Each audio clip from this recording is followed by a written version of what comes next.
On today's show, it's Luka Doncic's MVP award to lose this season. Why? We'll tell you what he had to do to lose and to win MVP on today's Locked On Mavs. I'm Luka Doncic, and this is Locked On Mavericks podcast. If you don't believe, you shouldn't be here. We have cracked. You are Locked On Mavs. Great, Rusty. Your daily Dallas Mavericks podcast. No one's dying. Part of the Locked On Podcast Network. Amazing. Your team every day. Still can't eat milk. And welcome. You are locked on to the Dallas Mavericks. My name is Nick Angstadt, media member and NBA channel manager of the Locked On Podcast Network, your team every day. Thanks for being part of the show. We're making Locked On Mavs your first listen today. The best way you can help us grow the show is to listen every day on any podcast platform. Leave a 5-star review, like the video on YouTube, and comment anything below. You can start the season with a big return on FanDuel. Visit FanDuel.com. You can place a $5 bet and get $200 in bonus bets guaranteed. And joining me, as always, my co-host, media member, and the Hall of Fame phenom, the One More Thing King. What you got for me, Isaac Harris? Vince Carter, Hall of Famer, baby. Whoa. I'm so excited. My favorite basketball That's player his of all guy. time. I grew up with Michael Jordan, and then Vince Carter happens. And this is when it was like peak basketball for me, watching Vince, UNC, Toronto days. Then, you know, the fun high flying stuff in New Jersey with the Nets and Jason Kidd. And then it was this like pairing of the gods whenever my favorite player goes to my favorite team with the Dallas Mavericks, and he hits the corner three that we all love in the playoffs Beautiful. against the Spurs. But man, Vince, just when I think about basketball, I think about Vince Carter. And to see all the Hall of Fame stuff is really cool because I was there a few years ago for Dirk's Hall of Fame stuff, going to all the different venues and ceremonies and stuff for Dirk, and to see Vince at all those places, really cool, much deserved. And Nick, if you come at me about anything about Vince Carter, I'm gonna come over there and smack the hat off your face. So today we're talking about awards. Vince Carter won awards, right? Shut up. Stop. Don't even. We this is like re-recording an episode because Nick forgot to hit the button a little bit ago. He's never done a podcast. And I remember our first podcast before. And now we're going to argue about this again because he took a shot at Vince the first time too. Vince Carter won Rookie of the Year in 1999, and so we're talking about awards today. It's a segue. It's a Michael segue. Cooper was there too, and he got his life taken from him when Julius Irving dunked on him. Hey, at least Sam Mitchell didn't say his address on air, so at least that didn't happen like on NBA TV this week. We're talking doing that. He's better at that than coaching. On this show today on Locked On Mavs, we're talking about awards. We'll get into some of the awards that we'll make some predictions. We'll talk about where Mavs can win awards, but let's start with the most obvious one. It's Luka Doncic's MVP to lose this season, and he's plus 380 to win, according to FanDuel. That's the favorite. He's been a favorite. I think this is his fourth year in a row that he's been the favorite. Jokic is plus 470, so there's a little bit of a gap between him and Jokic. Then SGA plus 500, so a little bit of a gap there too. Then the next tier would be Giannis and Embiid, both at plus 850, and then Brunson at plus 1,000. So Luka is the odds-on favorite right now to win the MVP, and we think it's his award to lose this season. Yeah, it is. You know, I think this is the best shot he has at winning the MVP going into a season. One of the biggest things about winning MVP is obviously narrative. And because we know he's going to get the stats, we know the Mavericks are going to win a ton of games, even though they need to finish there in that top four, especially. But if they could finish, one or two, that would be amazing for his MVP odds. But you got to have the narrative. And it feels like Luka is going to have, at least early on, I'm dreaming here. He's had a couple like deep playoff runs. Last year he goes to the finals, he comes up short. And if he can come out this season, have the Mavericks near the top of the Western Conference, and he's putting up the same type of stat lines and stuff, I think this is where some of the stuff will start getting behind him. The narrative will get behind him. And you start comparing it to some of the other MVPs, or other guys that are favored to or have some of the higher odds there for MVP. I just like his case better than some of the other guys too. And that's like biased aside. Like I really do think, I've picked Luka to win MVP for a couple years now, but the odds have also, like, he's been a favorite to win MVP too going into seasons. But I honestly think these are the best. This is the best chance for him to win MVP so far, is that going into this season. Yeah, this one he's poised. You look at some of the other names that I mentioned earlier that are on the odds that FanDuel has. You look at Jokic; he's won it 3 times already. Are they going to put him in that rarefied air of winning 4 MVPs? I think it's isn't it LeBron and Michael Jordan and isn't the Russell Vince Carter? No, not even. How many MVP? Stop. Okay, come on. Stop. 10th in MVP one year. Jokic just won it 3 times. SGA has a great chance too, for sure. I don't know that there's anything detracting from SGA right now. I mean, I think that's his biggest competition, right? It's probably SGA. 100%. And you get it. I mean, they're favored to have a really good record and everything. But I think that the thing with SGA and OKC is in the past we've seen supporting cast hurt candidates. And you look at like Boston, it's like Boston's probably going to win a ton of games, but no one's probably going to say Tatum or Jaylen Brown's near the top because it's like, oh, they have each other, or look at their starting 5. They have a historic team, so they're probably not going to be there in the MVP conversation. Well, if OKC is as good as everyone's saying that they're going to be, and we're going to talk about some other awards in a little bit, and Jalen Williams is getting some love for one of the awards, and Chet Holmgren is getting some love for one of the awards, and they got Caruso, oh my gosh, like they have all of these, they have this really good roster, really good team. So how would that not, detract from SGA's odds and stuff too? So that's that. I think when you're talking about SGA, Luka MVP, you got to split hairs somewhere, and that's where I think it favors Luka just a little bit more. Giannis has won 2 already. Where there's a lot of questions about his team. It seems like everybody in the NBA is out on the Bucks this season. Embiid may not hit the threshold for games. He's already out the whole preseason. We already know that, and so curious about that. And then Brunson plus 1,000. I think he's gonna deal with some of the Tatum stuff you mentioned earlier, where it's like, all right, you got Towns now, you've got Bridges, you've got OG Rick Anunoby, Brunson. You've got Rick Brunson backing you up, and I don't know that his stats will be on the same level as Luka's. I don't know that they ever will be. Anthony Edwards is plus 1,100. That's like the next closest. And so those are the guys going up against him. I think it's his to lose because the competition, like Luka has the best narrative, like that you mentioned. As long as the team success backs it up, he will have the numbers. He always does. Yeah. He's had the numbers since his second year in the NBA, I think, to be MVP.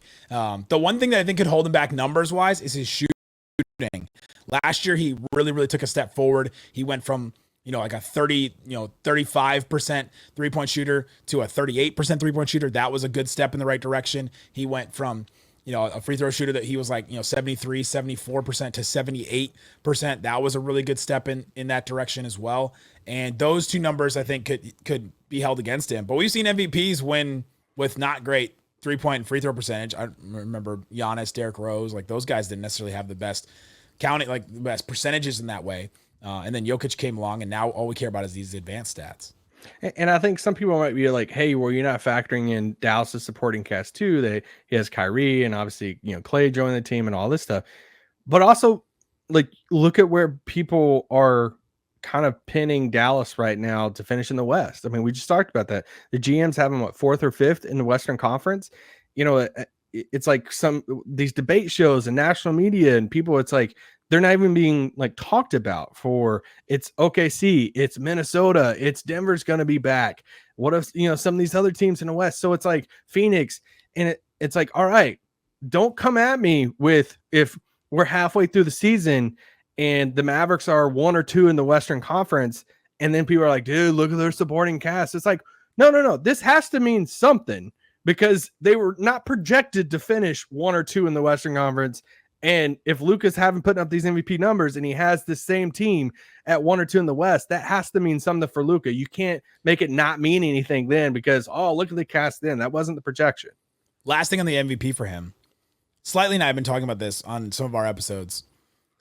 Is there already voter fatigue for Luka for an award he's never won?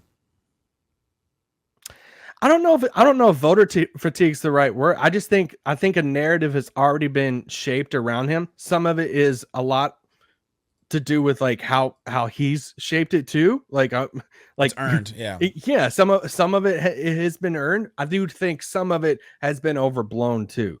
And I think that's the thing of like the complaining with, the refs and all of the stuff, and some of the conditioning stuff has, that is kind of attached to him, but I think it has been overblown at this point in his career.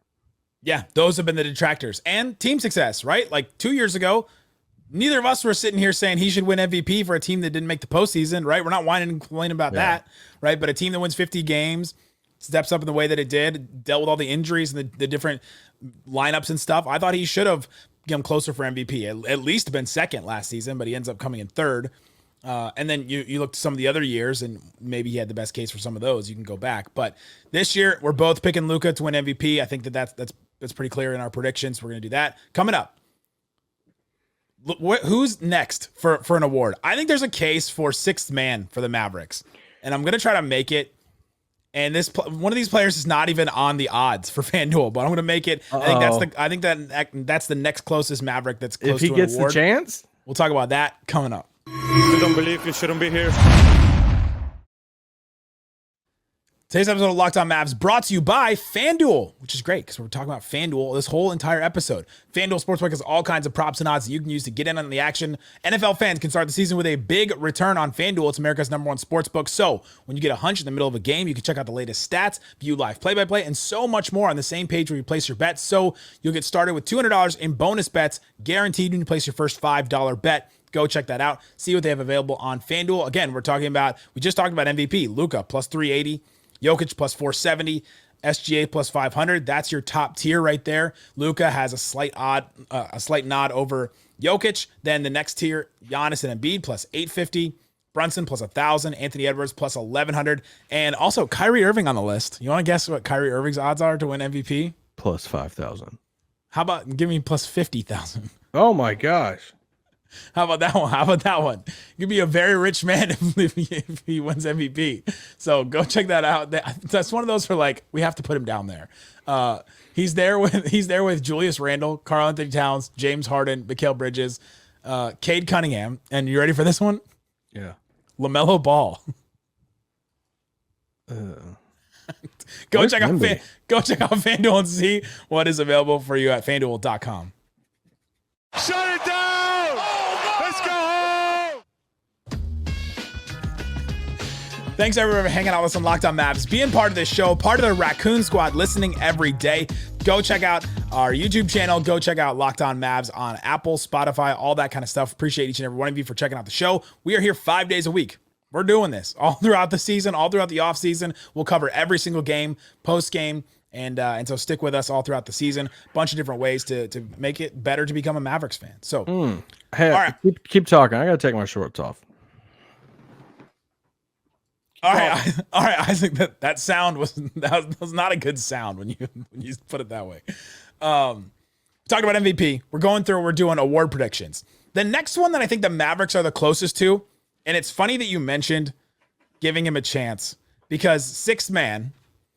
The odds to win sixth man, so the number one on FanDuel, Malik Monk plus 600, Naz Reid plus 1,000 to win it again, Jaime Jaquez plus 1,100, Dante DiVincenzo, who got in a little dust up with our old friend Brunson and Rick Brunson today, plus 1,300, Norman Powell plus 1,400. I wouldn't put Rick in there as old friend, but Karis LeVert plus 1,400, Benedict Mathurin plus 1,500, TJ McCollum plus 1,500, and then the Maverick with the best odds to win sixth man on FanDuel.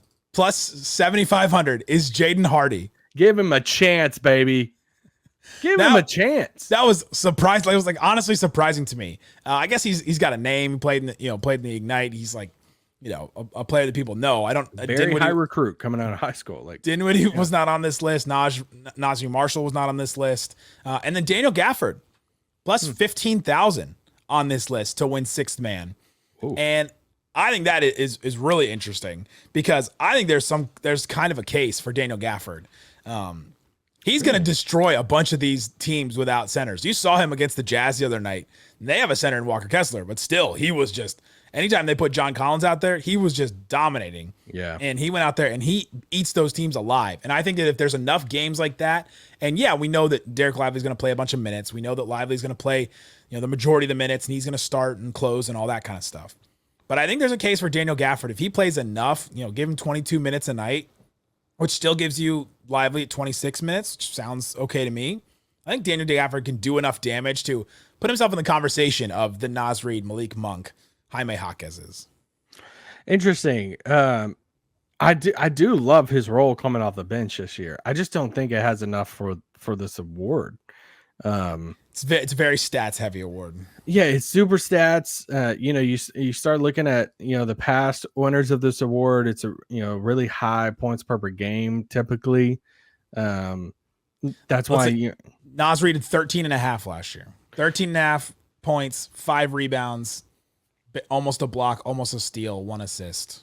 Yeah, I would say a couple things with Naz in that is Naz hits threes, that helps him get to that 41% from 3. Helped him get to that 13 number. Yeah, and just the versatile defense and stuff that Naz Reid brings and stuff on the perimeter at the same time. But I love Daniel Gafford in the role and stuff. I think when you look at the two leaders in the clubhouse, I think DiVincenzo is gonna, if he doesn't start for this team, which you assume he doesn't, you think it's Mike Conley, but I think he did start the other night. I think he's going to be awesome for this team coming off the bench. It was just really hard for me to pick against Malik Monk in this. And I just really think it's going to be tough for somebody like a Daniel Gafford to match what a Malik Monk will bring off the bench, what a Naz Reid brings off the bench. But I do like Gafford's chances more than like a scoring guard for the Mavericks, more than a Hardy or a Dinwiddie or something like that. Yeah, I ended up going with Dante DiVincenzo myself. When picking this award, like if I'm actually trying to predict what's going to happen, but I think that Gafford could make a case at some point during the season, and I thought it was interesting that there were odds for him on this. And if voters want to finally take this award and be like, all right, let's finally make this award not a most points off the bench for a team that's actually good, right? If they finally want to buck that trend, then maybe it's Gafford the one that makes a case, like Naz Reid last year, which I guess Naz kind of did. Yeah, I would say for these awards, so typically in the past we predict the awards, and it's fun for us to look back on and be like, man, we were stupid, or on these. So for this one, I picked like who I think is going to win the award, and then I made like a long shot pick also, and I put Cole Anthony in the spot. Oh, Magic! I think there's a world that he could like be flamethrower for him coming off the bench, but also really like Anthony Black. So, and they really need some scoring. they're really gonna need that great defense there. So that's 6 man. Let's do one here quick. I think did you do clutch player? No. This one is wild to pick. How do you pick this one? Curry is plus 1100, SGA plus 1100, Luka plus 1100, Brunson plus 1100. If you only had to pick between those 4, Steph Curry, Shai Gilgeous-Alexander, Luka Doncic, Jalen Brunson. I mean, I'll take Luka, but where's Kyrie's odds? Kyrie, I didn't see him on there. See, that's bullcrap. Like, I think give me Kyrie's odds over Luka's. I would like to put my bet on plus 3,500. Same as Giannis, same as Embiid, same as Jamal Murray, Paolo Banchero. Dude, of all the FanDuel odds out there, that makes me want to think about it. Like, that's the one that I would think I would debate on. Kyrie, what would Kyrie have to do to win clutch player of the year this season? A lot of what he did last year. I mean, he had that game winner against Denver, like put him up there. Yeah, I mean, he hasn't shot right-handed since. He's still looking at that one hand. He's still looking at that left hand. Yeah, clutch player I thought was an interesting one. And then we can do rookie of the year because we don't have a dog in this race at all. Whoa. What, no sharp love? You don't like dog races? I love dogs. I end up going with Alexander Sarr. Really? What? I think he's gonna have the what best. Have you seen? I think he's gonna have the best chance on his team to put up a bunch of stats and I watched him the other night in preseason. He's looked better in preseason than he did in summer league. He does a bunch of stuff, and that team is garbage. Yeah, hot garbage. I'm taking Reed Shepherd, and I feel pretty good about it. So I just don't think he's gonna play enough. I think he's going to be okay. Some people are going with, some people are going with some wild Reed Shepherd takes of like comps, and I'm not in that world. I do think he's going to be so efficient and so like better than average of a rookie season that I think they're going to have to play him. I think like he's going to be that. I don't want to say that good because it sounds like he's going to be an all-star or something like that. I don't think of that. I just think he's going to fit so well with that supporting cast, and I think he's going to be so efficient, and he can shoot so insane that I think he's going to have to play a lot. And they've got a bunch of dudes that you're like, oh, how do we fit you to get? They've got a bunch of guys. Ime Udoka's gonna have to make some choices with this rotation. And he's good. Like in Jason Kidd's words, he's a basketball player. And he's a basketball. He just knows how to play the game, man. You gotta ask them. I'm just a coach. Coming up, let's get into maybe the Maverick that has a chance to another Maverick that has a chance to win an award. Dereck Lively. We'll talk about which award he has a chance to, because I think it's between two of them in his future, but one of them this season. We'll talk about that and more coming up. If you don't believe, you shouldn't be here. Shut it down! Let's go home! All right, Isaac Harris, let's get into the rest of our award picks. So far, we both picked Luka Doncic for MVP. I picked Dante DiVincenzo for sixth man. You picked Malik Monk. Again, for Rookie of the Year, I had Alexander Sarr of the Wizards. You had Reed Shepherd of the Rockets. Let's go into the next couple of awards here. Defensive Player of the Year. This is maybe in Lively's future. There were no odds for Lively to win Defensive Player of the Year this season. You okay with that? There shouldn't be odds for anybody. This is the only one that has negative odds. So the odds are so good that you like have to put in more money than you're going to win on this, basically, to put it in layman's terms. Wemby, minus 155 to win Defensive Player of the Year, meaning you have to put down $155 to win $100. You're just hoping for an injury. I mean, that's so that one is what Chet is plus 1,200, Bam is plus 1,200, Mobley is plus 1,500, Gobert is plus 1,700. Yeah, I mean, I'm gonna go Bam just for fun, but Bam would be my non-Wemby pick. But yeah, Gobert's time winning this award's over. He's done. He's the last. So when's the next time a non-Frenchman will win this award? It's gonna be a long time. That new French point guard's really good though. You're picking Wemby? Yeah. This is like a lock. This one is in Lively's future. But most improved player is another one I think we could actually talk about this season. He's got odds for it. Number one for most improved. Who do you think would be number one on FanDuel's list? No, I already looked this up and I think it's absolutely ludicrous. It's Victor Wembanyama plus 650. I don't understand. If he was already like second for Defensive Player of the Year last year, how can he be most improved? We did this with Luka. If you've listened to this show, if you're part of the Raccoon Squad, we went on such a rant Luka's second year that he should have been most improved player. Went from a random starter in the NBA to an all-star, first team All-NBA. That is the biggest leap you can make. So if Wemby does that and he gets most improved player, then give Luka that one from a couple years ago. No, yeah, I mean the amount of people who make the argument. I want to say, some people came at us, but like in general, it's like top picks can't win this award. And they're supposed to improve. Yeah, they're supposed to improve. And it's like, all right, you got a Tyrese Maxey won it last year. You have a Larry Markkinen the year before. Ja won it as the second overall pick. But it's like they're different. I love this award. This is I think this is my favorite award because the MVP just gets talked about way too much. And who won it last year? What? Most improved? Yeah. Tyrese Maxey. Oh, okay. Who won it the year before? Did you not freaking listen to me? Who won it the year before that? Larry Markkinen, Ja Morant. Yeah, Ja Morant one we got mad at. So anyway, that I really do like this award, and because it's so hard to predict, because there's a lot of times it's the player who makes the leap to be an all-star. Yeah. And like you see, like Siakam has won it in the past. I think Jokic won it.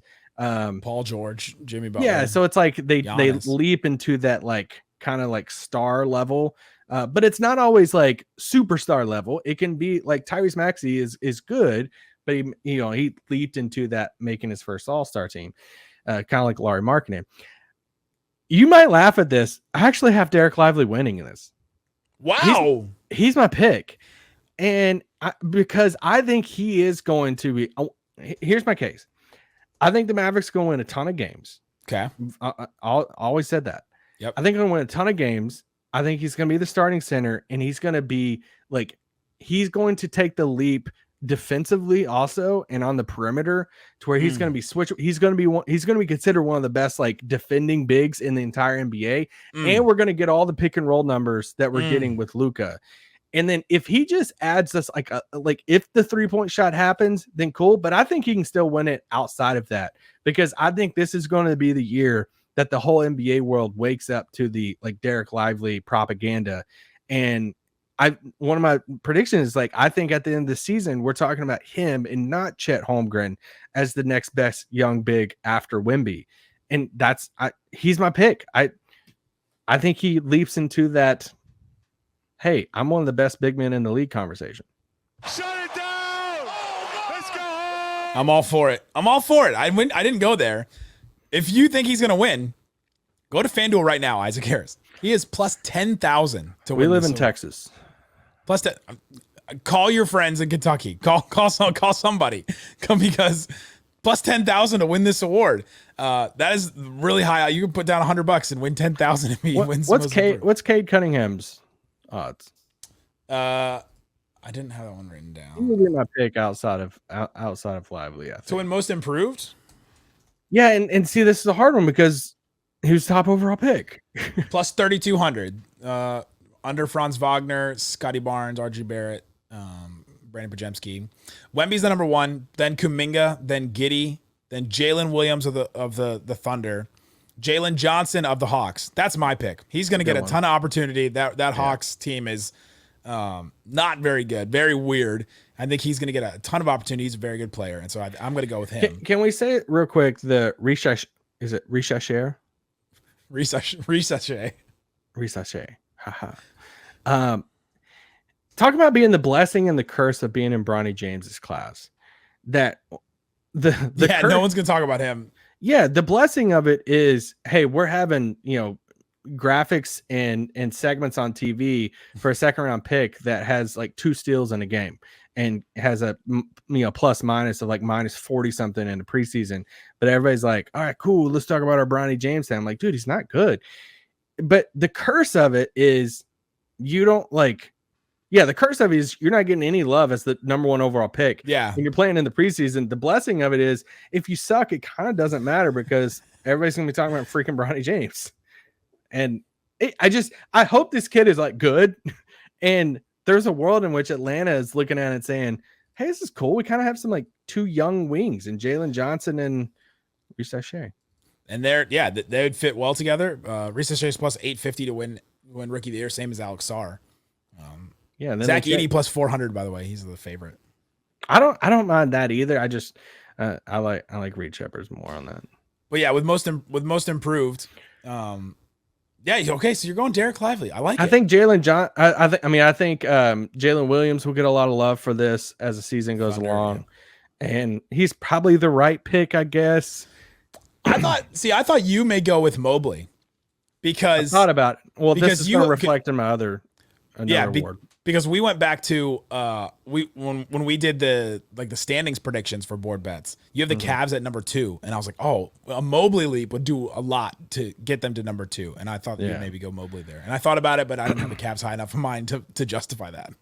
I thought about that. I mean, spoiler alert here: we're about to do Coach of the Year, and I have Kenny Atkinson to win that because I feel like I have to reflect it. If I have the Cavs finish in second, then that's a pretty big leap for them. So, and Kenny Atkinson, first year, it's one of the bigger reasons I have them finish in second because I think he's a good coach. And Kenny Atkinson, not in like the top.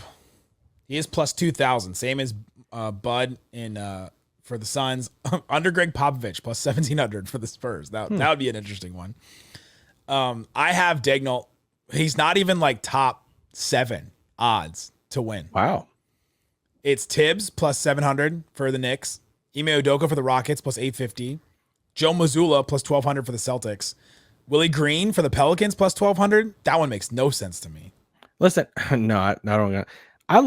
I think Ime is a really good coach, and I think he's perfect for the Rockets.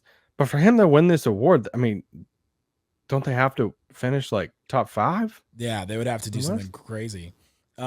Taylor Jenkins plus 1,300 the Grizzlies. Good pick there. Our guy Jamal Mosley plus 1,400 for the Magic. Let's go. Nick Nurse, the Sixers plus 1,400, and then Daigneault plus 1,500. I was surprised that Willie Green has better odds to win Coach of the Year than Mark Daigneault does right now for the Thunder. Wow. And I have the Thunder number 1, so I got to put him somewhere on this. So I put Daigneault there. Wait, so who was your most improved pick? Jalen Johnson. Oh yeah, Hawks. Okay. Yep. And Jason Kidd plus 3,000 to win Coach of the Year. He is right there with Michael Malone of the Nuggets, Steve Kerr of the Warriors, Mike Brown of the Kings, and Doc Rivers of the Bucks, all plus 3,000 to win Coach. What do you think Jason Kidd would have to do to win this award? They'd have to be number one in the West By a big margin? No, I think so. Yeah, a big margin. I don't think people view him as that type of coach. Like I think they could finish like second or third, and I don't think he's getting much love, to be honest. Because I think people look at him and be like, dude, Luka. Which is why I say they'd have to be one. They'd have to be number one in the West, and for him to have a shot at it. Yeah, right. Yeah, even an outside shot. All of a sudden, people go, man. Oh, and then maybe the Mavs have to deal with some injuries. Like Luka's not going to be eligible to win MVP or something. Yeah, they're like, all right, we got to give the Mavs something. What about Jason Kidd? He's pulled this team, and is it any reflection of like how the GMs feel that he doesn't get any love on the like best coaching type of things, but Sean Sweeney gets the like one of the top assistant votes? And it's like, I just wonder how many like if you want to read between the line, it's like great supporting cast around him. Like, you know, should the award be best coaching staff, like best coach and staff? Dude, that would be fascinating. How would you even? Because I don't know if if I had a vote, like I don't know how I would even. Yeah, no, come on. I mean, especially some of the but like, it would be nice for the staff to also get like a piece of it, right? Like the coach, like the head coach gets a big trophy, and then all the other ones get like a little like, you know, a plaque maybe. I mean, if the coaches don't even get sized. The coaches don't even get a medal in the Olympic Games, then even the head coach. There you go. Let us know what you think about awards. Which Maverick is the best chance to win an award this season, Luka or Dereck Lively? We've got a couple of those there in our award picks. And then we'll be back tomorrow. Slightly and I will have the game with you. I think Isaac and Slightly and I will probably doing 3-man weave for the Mavs game tomorrow. I'm very excited about that. So come back. Derrick Jones Jr., welcome to the Luka experience. Hang back with us here on Locked On Mavs. Thanks so much for listening to Locked On Mavs. Peace out. Boom. Get off my line.